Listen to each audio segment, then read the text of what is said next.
भारत मंडपम क्या कुछ कह रहे हैं जेपी नड्डा, सुनते हैं।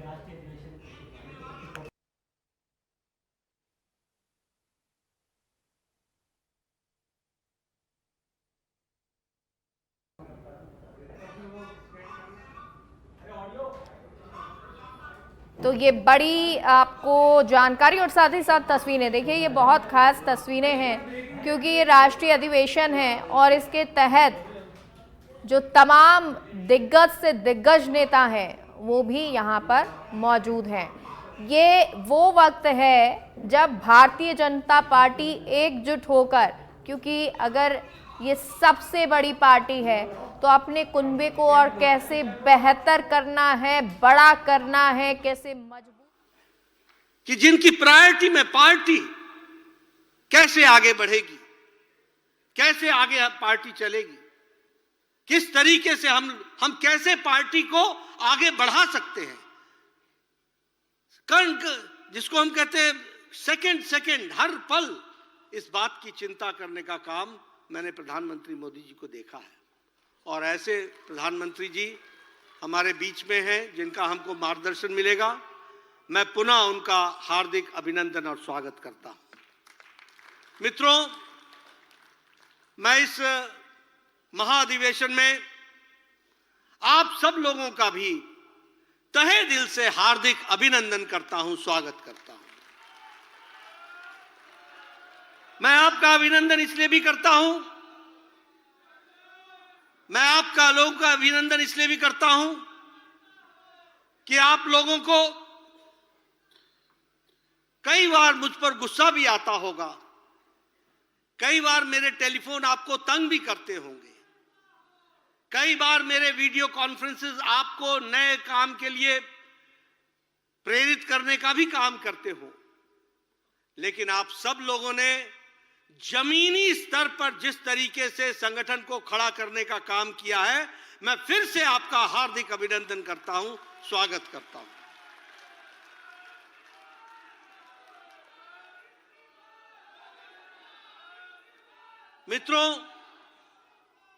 मित्रों 7 दशक के भारतीय जनसंघ और भारतीय जनता पार्टी के इतिहास में हमने हर कालखंड को देखा है। हमने संघर्ष का काल देखा, हमने जब हमारी उपेक्षा की जा रही थी वो काल भी देखा, हमने वो काल भी देखा जब हम जमानत बचाने के लिए चुनाव लड़ते थे, हमने इमरजेंसी भी देखी, संघर्ष भी देखा, हमने चुनाव में जीतने की प्रक्रिया, हारने और जीतने की प्रक्रिया भी देखी। लेकिन हम सबको बहुत ही खुशी है कि पिछला दशक जो गुजरा है वो प्रधानमंत्री मोदी जी के नेतृत्व में उपलब्धियों भरा है, उपलब्धियों से भरा हुआ है। ये हम सब के लिए बहुत ही खुशी का विषय है और बहुत ही खुशी के साथ मैं आप सबके साथ शेयर करता हूं। मित्रों, प्रधानमंत्री मोदी जी के नेतृत्व के कारण पार्टी की साख, पार्टी को लोगों ने आत्मसात और लोगों ने जिस तरीके से स्वीकारा है वह भी हम सबके सामने है। 2009 के चुनाव में भारतीय जनता पार्टी को जहां देश का 18.8% का समर्थन मिला था, वहीं 2014 में मोदी जी के नेतृत्व में भारतीय जनता पार्टी 31.3% पर पहुंच करके खड़ी है। और 2019 में हमने अपना ही रिकॉर्ड तोड़ा, जहां 282 से 303 सीटें आई, वहीं हम 31% से बढ़कर 37% हमारा वोट शेयर बढ़ा। यह भी हमको ध्यान में रखना चाहिए। हमारी जीत की श्रृंखला लगी और हमने जीतने की जो पारी थी उसको खेलना शुरू किया। हमें याद है कि 30 साल बाद पूर्ण बहुमत की सरकार मोदी जी के नेतृत्व में 2014 में बनी और उसके बाद 5 साल बाद फिर से अगर कोई दोबारा सरकार पूर्ण बहुमत की बनी तो वो आदरणीय प्रधानमंत्री मोदी जी की बनी। वो भी हमको याद रखना चाहिए। मित्रों, आज हमें इस बात का भी फक्र है और हम गौरव महसूस करते हैं कि आज कभी हमारे चार पीढ़ी जिन्होंने खपा दिया, वो इस दृश्य को देखने के लिए एक सपना होगा उनके लिए। आज हमारा अधिवेशन नहीं, महाधिवेशन हो जाता है। राष्ट्रीय परिषद नहीं, वो महाधिवेशन हो जाती है। और हमारा सम्मेलन नहीं, हमारा सम्मेलन सभा में, जनसभा में बदल जाती है। यह हमारी परिस्थिति आज आकर के खड़ी है। और हम आज विश्व की सबसे बड़ी पार्टी बनकर के खड़े हुए हैं, वर्ल्ड्स लार्जेस्ट पॉलिटिकल पार्टी के रूप में खड़े हुए। 2014 से पहले हमारे सिर्फ 5 सरकारें थी, जहां 5 प्रदेशों में सरकारें थी, और लंबे समय तक हम 5-6 पर रुके हुए थे। लेकिन 2014 के बाद आपको जानकर के खुशी होगी कि आज एनडीए की 17 प्रदेशों में सरकारें हैं और 12 प्रदेशों में विशुद्ध भारतीय जनता पार्टी की सरकार है। हम उस समय 2014 से पहले लगभग 17.5 की जनसंख्या का प्रतिनिधित्व करते थे। आज हम 58% की जनसंख्या पर प्रतिनिधित्व करते हैं। ये भारतीय जनता पार्टी की सरकारों का और आदरणीय प्रधानमंत्री मोदी जी के कारण हुआ है।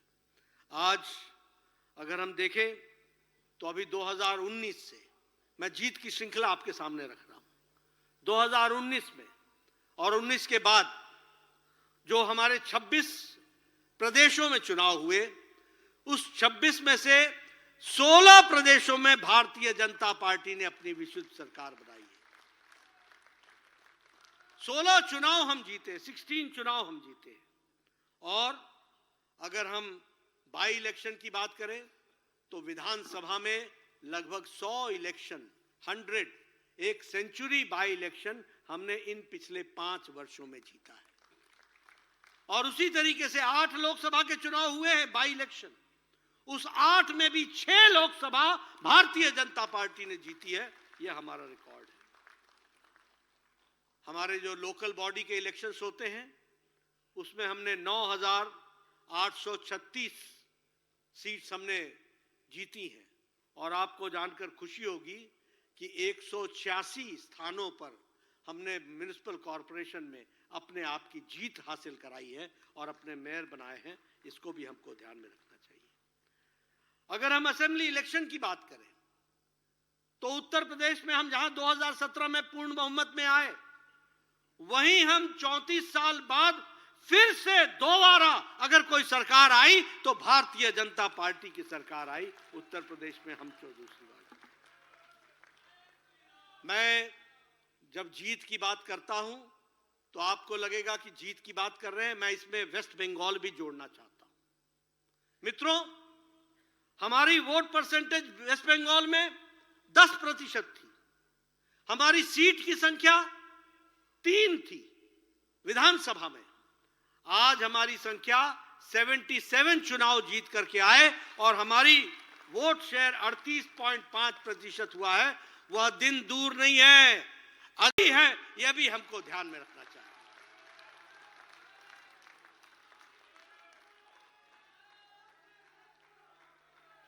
गुजरात में हम 1997 से लगातार सरकार बना रहे हैं। यह छोटी जीत नहीं है। लगातार इतने सालों से सरकार बनाना, सरकार में रहना, और वहां एंटी इनकम्बेंसी नहीं, प्रो इनकम्बेंसी होती है। प्रो इनकम्बेंसी का वोट पड़ता है। यह भी हमको ध्यान में रखना चाहिए। आज हरियाणा में 2014 के बाद हमने पहली बार सरकार बनाई। मुझे याद है जब मैं हरियाणा के चुनाव के प्रचार में जाता था, हम बोलते थे सरकार बनाएंगे, तो 2014 के पहले लोग हमारा उपहास करते थे, कहते थे तो साहब आप पूरी सरकार बनाएंगे। सोचते थे कि संभव नहीं है। लेकिन 2014 के बाद हमारी सरकार बनी और फिर से 2019 में दोबारा हमारी सरकार बनी। यह हरियाणा में हुआ है। असम में हम कभी कल्पना नहीं कर सकते थे कि हमारी सरकार बनेगी, कभी कल्पना नहीं कर सकते थे। पूर्व का इलाका सोचते थे यहां 20 सीटें आ जाएंगी। मैं चुनाव मुझे याद है 2014 का भी चुनाव, 2012 का भी चुनाव याद है, 2011 में भी हमको याद है असम में हमारी क्या स्थिति थी।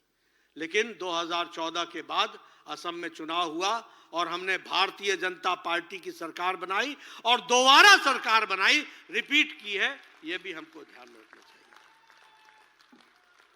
बिहार में हमने एनडीए में सबसे ज्यादा सीट जीत करके आए और हमारी अभी सरकार वहां है। उत्तराखंड की चर्चा करना चाहूंगा। पहाड़ी प्रदेश में बोलते थे अदला बदली, एक बार तुम्हारी एक बार हमारी, लेकिन उत्तराखंड में भी हम सरकार में आए और दोबारा सरकार में आए, डबल समय पहुंचे, वो भी हमारी स्थिति रही। मणिपुर हम कभी सोच नहीं सकते थे कि हमारी सरकार बनेगी, हमने वहां सरकार भी बनाई और फुल मेजॉरिटी से दोबारा सरकार बनाई है, यह भी हमको समझ में आना चाहिए। और इसीलिए कांग्रेस के पेट में पीड़ा होना स्वाभाविक है। जिन्होंने लंबे समय तक यहां पर राज किया था, आज वो वहां पर कमल खिल रहा है।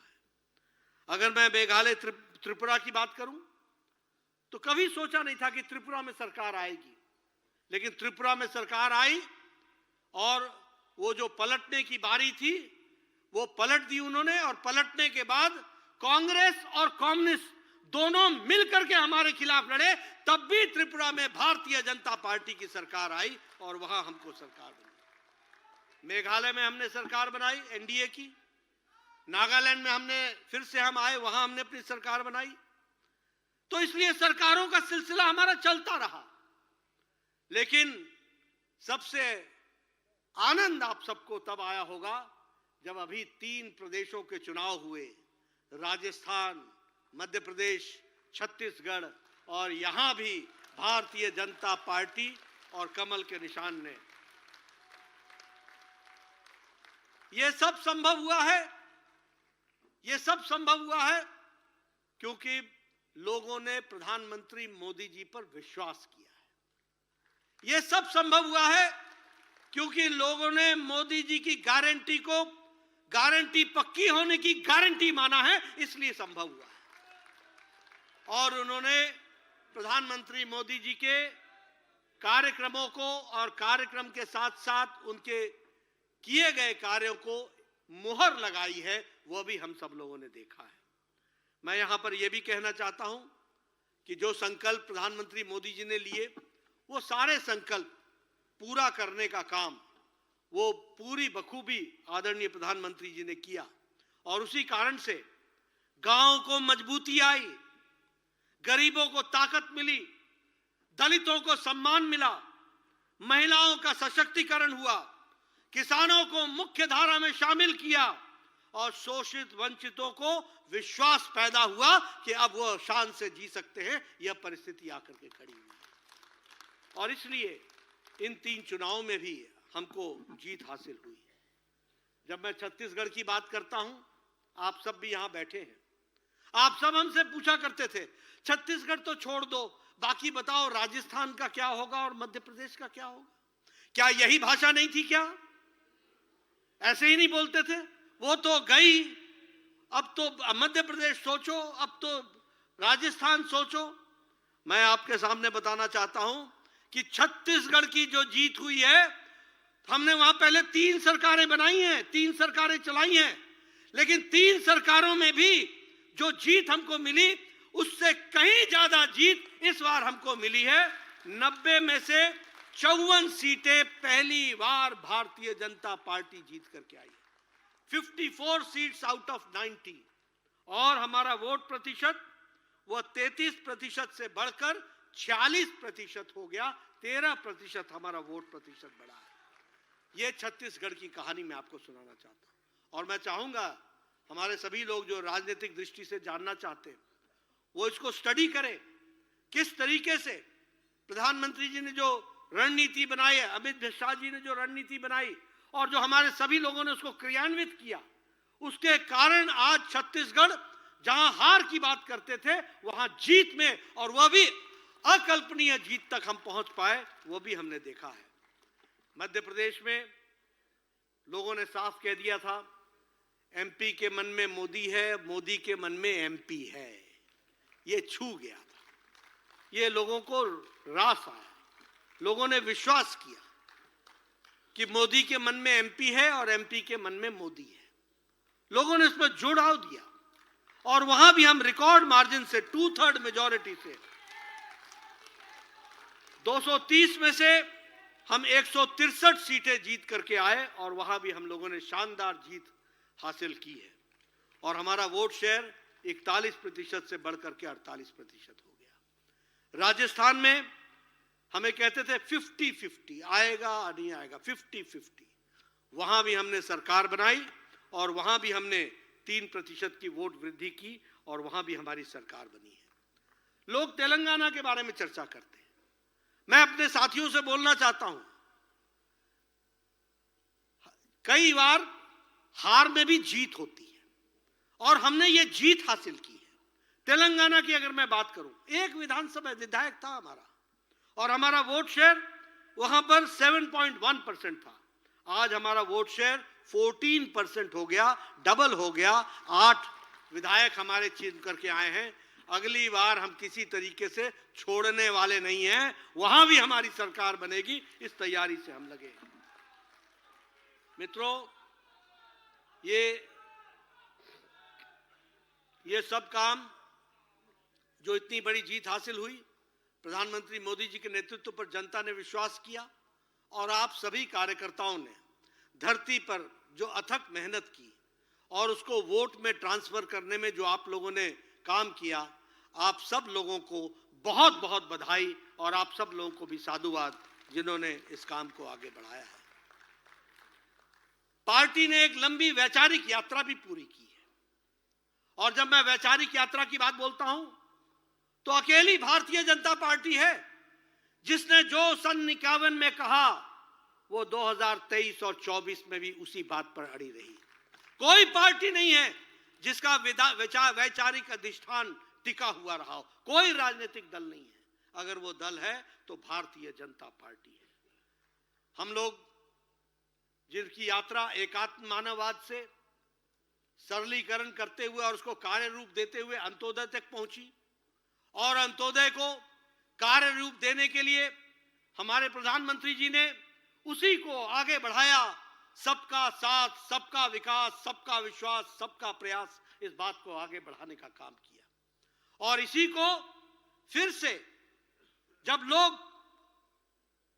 भारत की जनता को छोटे छोटे जातियों में बांटने के प्रयास में लगे हैं, जब वो वोट बैंक की राजनीति को आगे बढ़ाने के लिए लगे हैं, जब वो सरकार में सबका भागीदारी लेकर के बनने का प्रयास करते हैं और उसके बाद वो सरकार किसी जाति विशेष की हो जाती है और उसके बाद वो सरकार किसी विशेष वर्ग की हो जाती है, इसको अगर किसी ने इस संस्कृति को बदला और इसको चैलेंज किया तो वो हमारे प्रधानमंत्री मोदी जी ने किया और आज ज्ञान के माध्यम से जी फॉर गरीब, वाई फॉर युवा, ए फॉर अन्नदाता और एन फॉर नारी शक्ति।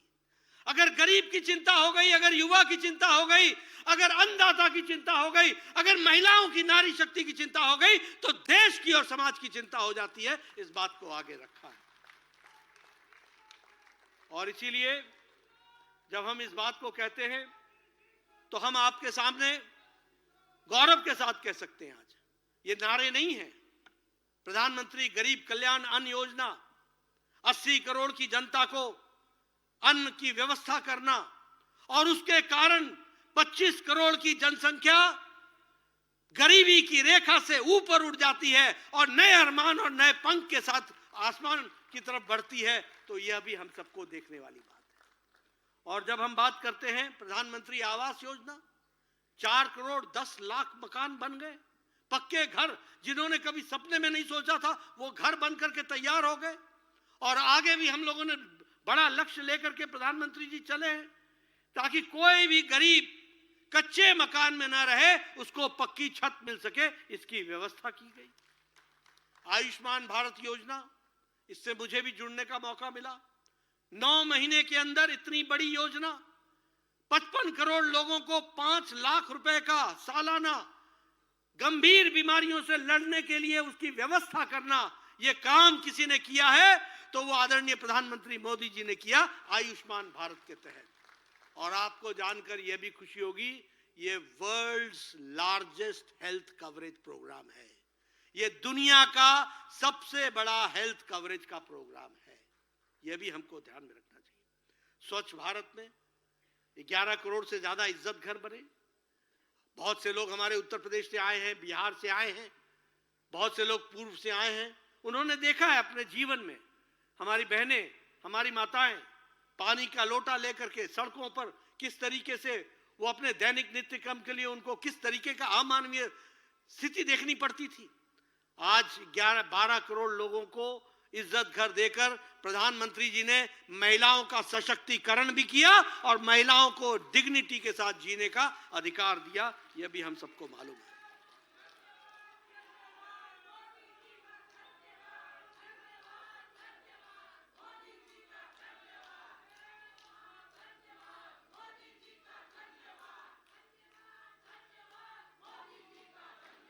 उज्ज्वला योजना, उजाला योजना, मैं थोड़ा समय लेना चाहूंगा प्रधानमंत्री जी, लेकिन मैं बताना चाहता हूं, मैं गांव से, पहाड़ से आता हूं। मैं बार बार सुनाता हूं, हमारी बहनें सवेरे 5 बजे उठती थी, जंगलों में जाती थी, लकड़ियां काटती थी, लकड़ियां काट करके बोझा उठा करके घर पर लाती थी और फिर वो उसको चूल्हे को जलाती थी। फूकनी से लेकर के वो फूक फूक करके चूल्हा जलाती थी। 200 का सिगरेट का धुआं अपने छातियों पर लेती थी। यह समय भी हमने देखा है। लेकिन आज उज्ज्वला योजना में 11 करोड़ से ज्यादा बहनों को जिस तरीके से आज गैस का कनेक्शन मिला है, उनको जो सशक्तिकरण हुआ है, वह हम सब लोगों को एक तरीके से पूरी ताकत के साथ महिला सशक्तिकरण हुआ है। सौभाग्य योजना, 2 करोड़ 62 लाख लोगों का इलेक्ट्रिफिकेशन, 18,000 गांवों में बिजली पहुंचाना, यह बहुत बड़ी बात है। इसने देश में एक तरीके से जिन गांवों ने कभी बिजली नहीं देखी थी, आप कल्पना कीजिए कैसा देश होगा, कैसे गांव होंगे, कैसा प्रदेश होगा। 18,000 गांव, और आज वह सब तो उनको बिजली मिली 2.5 करोड़ 2 करोड़ 62 लाख के आसपास हमारे यहाँ सौभाग्य योजना में उनके घरों में बिजली पहुंचाई गई है। उनको नई दृष्टि से नया जीवन मिला है, ये भी याद रखिए। जल जीवन मिशन में 11 करोड़ जिनको पहली बार पाइप से घर तक पानी पहुंचाया गया। मैं जब 1993 में पहली बार एमएलए बना था तो बहनें मेरे पास आती थी, देखो ये 3 किलोमीटर से मैं पहाड़ से नीचे उतर करके एक घैला पानी लेने के लिए आई हूं और अब मैं 3 किलोमीटर चढ़ूंगी, दिन के मेरे 3 घंटे लगते हैं, क्या जीवन जीऊंगी, इस तरीके की बात कहती थी। आज बदलते भारत में मोदी जी के नेतृत्व में 11 करोड़ घरों में हर घर जल, हर घर नल पहुंचाने की योजना बनाई गई। तो इसलिए एक नए उपलब्धियों भरा जो हमारा दशक रहा है, उसमें योजनाओं को हम लोगों ने आगे बढ़ाने का काम किया है। यहां मैं नारी शक्ति वंदन विधेयक की चर्चा न करूं तो शायद मैं नारी शक्ति के साथ अन्याय करूंगा। प्रधानमंत्री मोदी जी ने जो काम 30 साल से, और वो इसलिए नहीं, राजनीतिक कारणों से रोका हुआ था, राजनीतिक कारणों से, फॉर पॉलिटिकल रीजंस 30 सालों से जो विधेयक पास नहीं हुआ, प्रधानमंत्री मोदी जी के नेतृत्व में 3 दिन के अंदर वह लोकसभा और राज्यसभा से नारी शक्ति वंदन विधेयक पास। और हमारे गृह मंत्री अमित भाई शाह जी की रणनीति ने धारा 370 को सदा सदा के लिए समाप्त कर लिया, वह भी हमने देखा। हमने वो भी समय देखा, मैं उस समय युवा मोर्चा का कार्यकर्ता होता था जब 1989 में पालमपुर में अधिवेशन हुआ था, राष्ट्रीय कार्यकारिणी हुई थी हिमाचल में, हमारे प्रदेश में, और वहां पास हुआ था कि हम राम मंदिर के बनने के रास्ते को प्रशस्त करने के लिए प्रयास करेंगे, 1989। और उसके बाद हमने वर्षों नारे लगाए, राम लला हम आएंगे, मंदिर वहीं बनाएंगे, हम कहे मंदिर वहीं बनाएंगे, ये नारे हमने लगाए। बीच में कुछ लोगों ने उपहास भी किया और कहा रामलला हम मंदिर वहीं बनाएंगे, तिथि नहीं बताएंगे, या तिथि कब बताएंगे। तो हमने कहा कि आपको तिथि भी बताएंगे और आप जरूर आएंगे। आप आए नहीं, ये आपके कर्म थे, लेकिन अब 22 तारीख को आदरणीय प्रधानमंत्री जी ने 11 दिन का कठोर अनुष्ठान करने के बाद रामलला का प्राण प्रतिष्ठा का प्रतिष्ठान किया। वह भी हम सब लोगों ने देखा।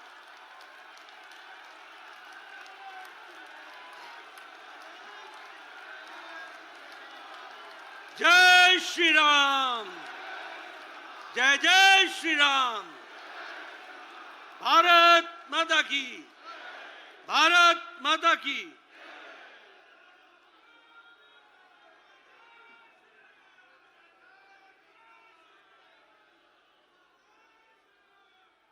तो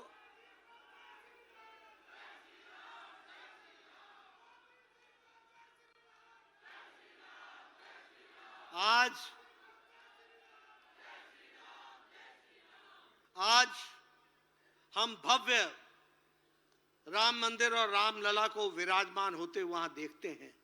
22 तारीख को उसकी प्राण प्रतिष्ठा हुई और रामलला के इस कार्यक्रम में नहीं सिर्फ कोई गांव, कोई देश, कोई सिर्फ देश या कोई प्रदेश, सारी दुनिया में दीप जले, सारी दुनिया में, और सारे मंदिरों में घंटियां बजी और रामलला का स्वागत किया गया। और यह भी हमारा वैचारिक अधिष्ठान जो था उसको हम लोगों ने पूरा किया। इसलिए अगर हम कहें इसके साथ साथ तो हमें खुशी होती है। अभी अभी आदरणीय प्रधानमंत्री जी ने, जो हमारे भारत के महान सपूत रहे, जिन्होंने देश के लिए, समाज के लिए अपना योगदान किया, उनको भारत रत्न देकर के भी एक बहुत बड़ी पहल करके और भारत रत्न देकर के उनके कार्य को, उनके जीवन को समाज में स्थापित करते हुए उनको एक तरीके से रिकॉग्नाइज करना, उनको इज्जत देते हुए जो ये भारत रत्न का कार्य किया, उसके लिए भी ये राष्ट्रीय परिषद प्रधानमंत्री मोदी जी का हार्दिक धन्यवाद करती है। और उनको हमारे भारत रत्न में हमारे वरिष्ठतम नेता श्री लाल कृष्ण आडवाणी जी,